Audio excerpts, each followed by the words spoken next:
Hello, welcome back to Higurashi Chapter 4 to the people that are still watching this.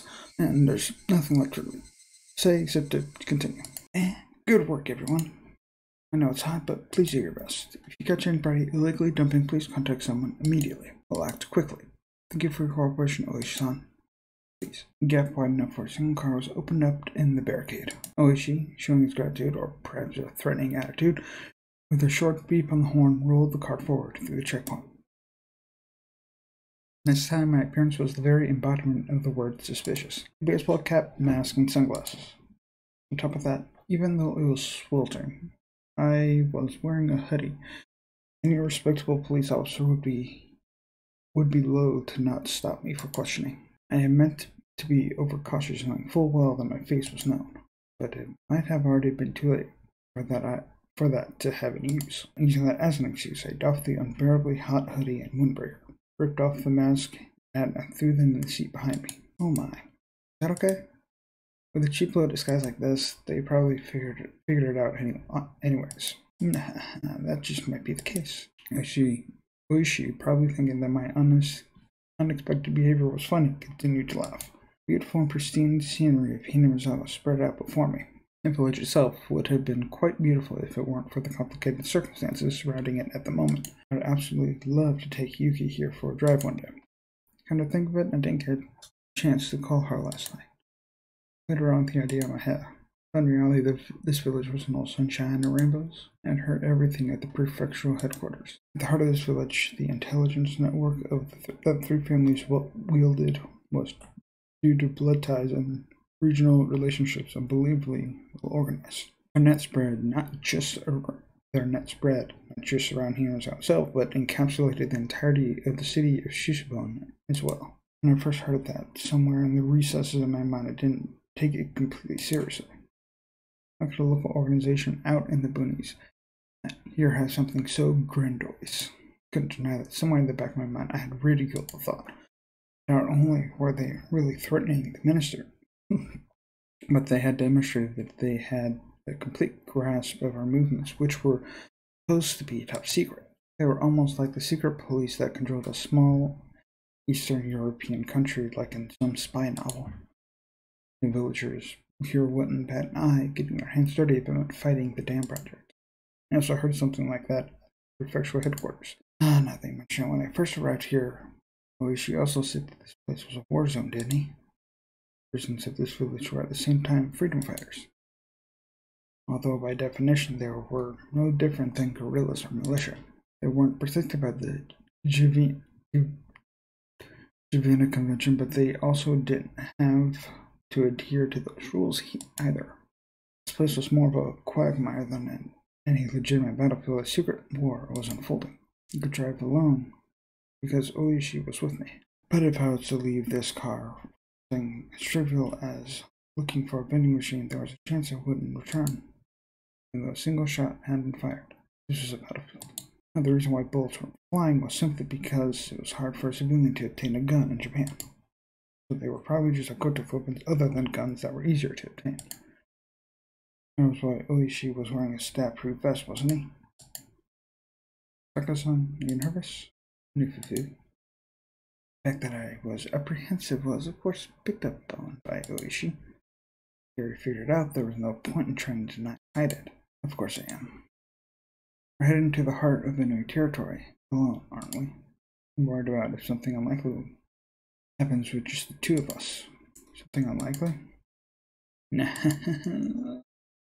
It'll be alright. Isn't everybody in this village our enemy?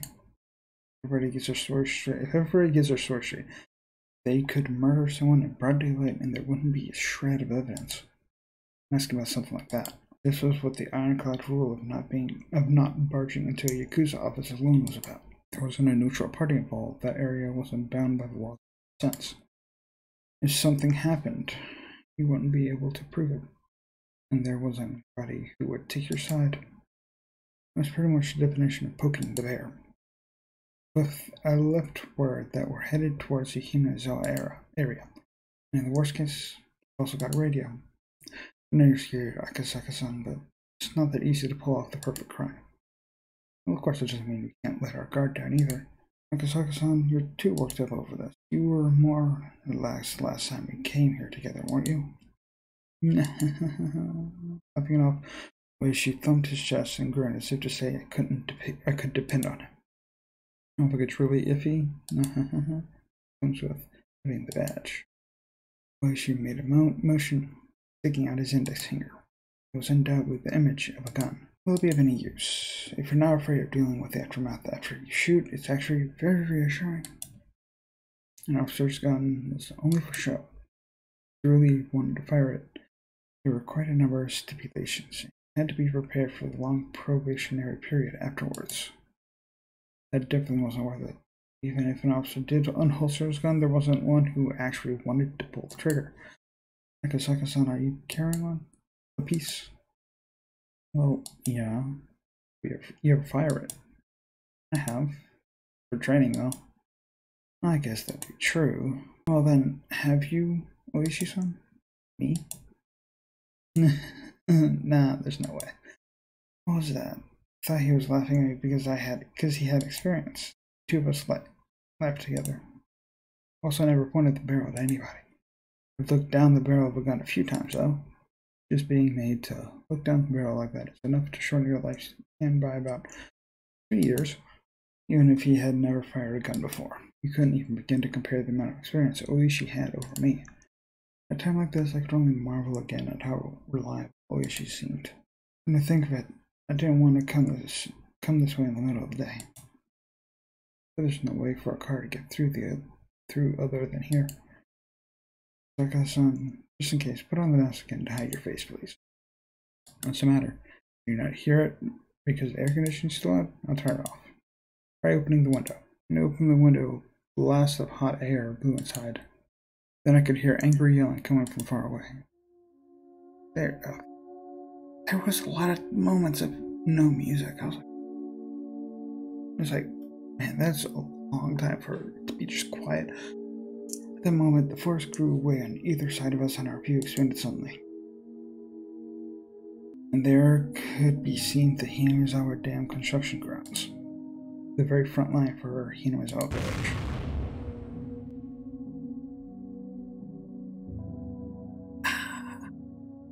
We are absolutely opposed to the construction of the Hinamizawa Dam. The crackling clear of someone's voice sounded over an enormous loudspeaker. The roar of angry voices continued to rumble.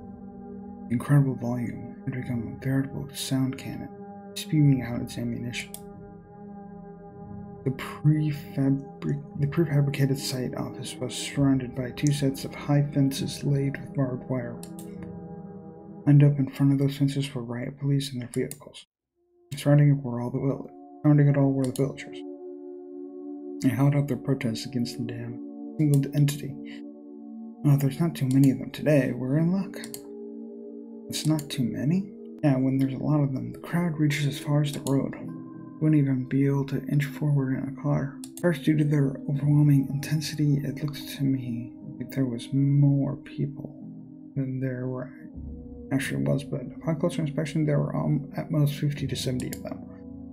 But the 6 or 7 propaganda trucks lined up that looked like they belonged to a band of thugs were a strange enough sight. The villagers were also wearing helmets and bandanas as well, just covering their faces with masks, adding to the oddity of it all.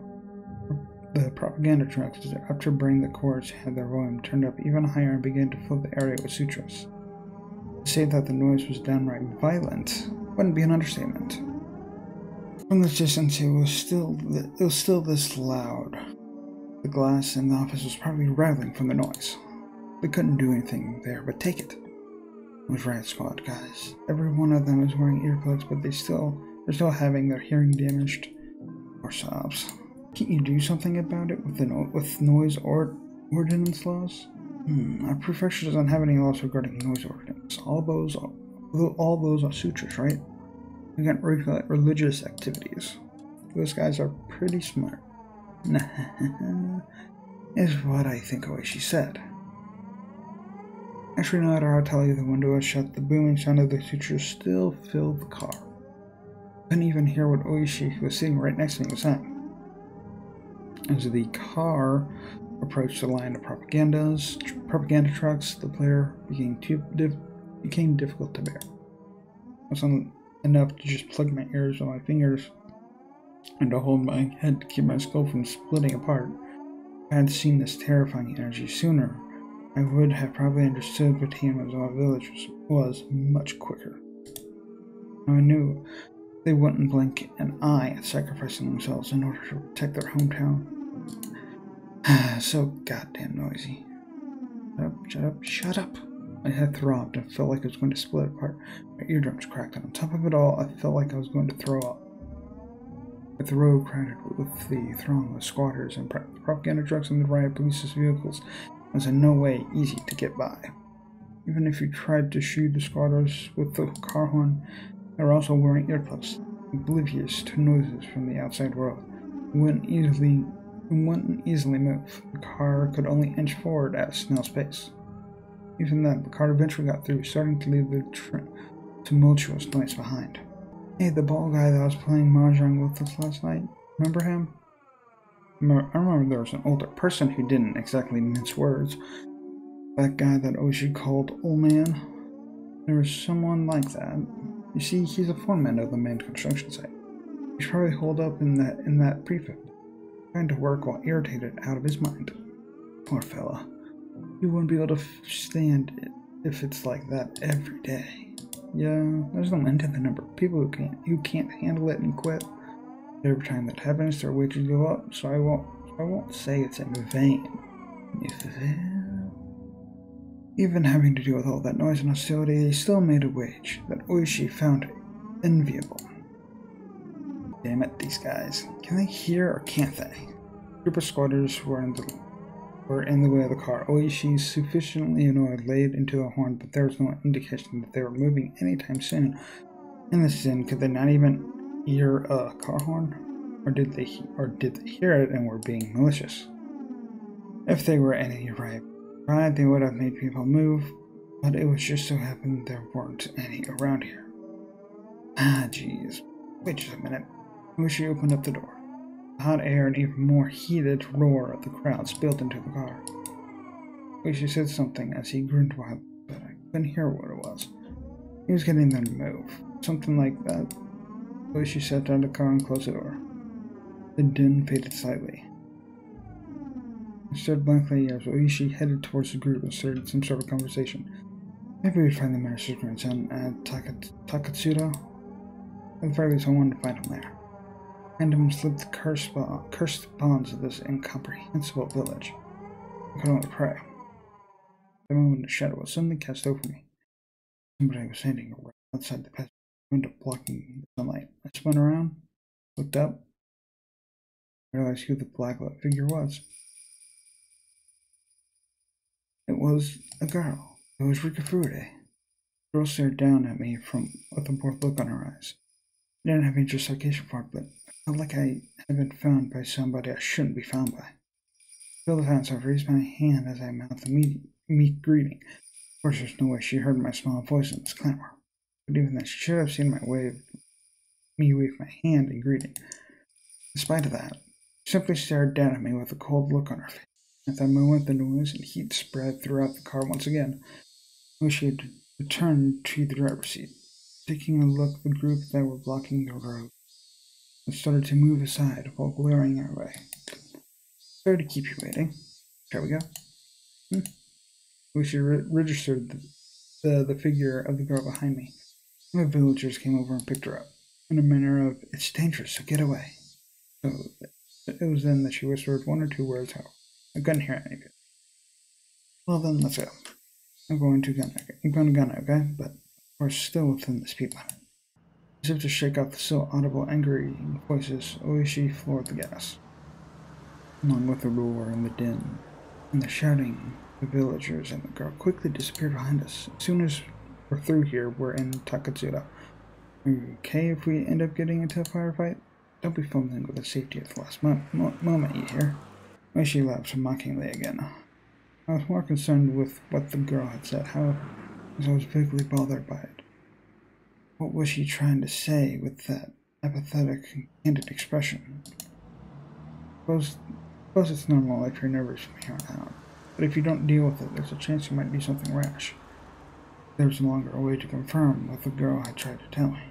It might have been that the girl who warned me to go back to Tokyo again, or else was saying to me who is here now, ignoring that warning. Even though I warned you. What a fool. I had the feeling she said something like that. Oh, this is a short episode. It'll be a short episode then. So I am light as hell. Give me a second. Okay, that's a little more manageable.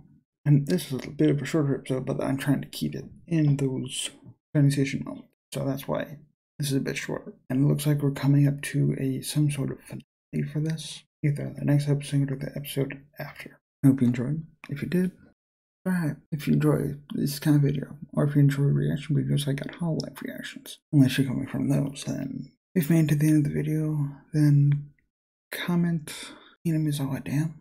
I don't know. Yeah, comment that. So yeah, there were 2 videos here. Check out if you haven't already, and hope to see you next time. Bye bye.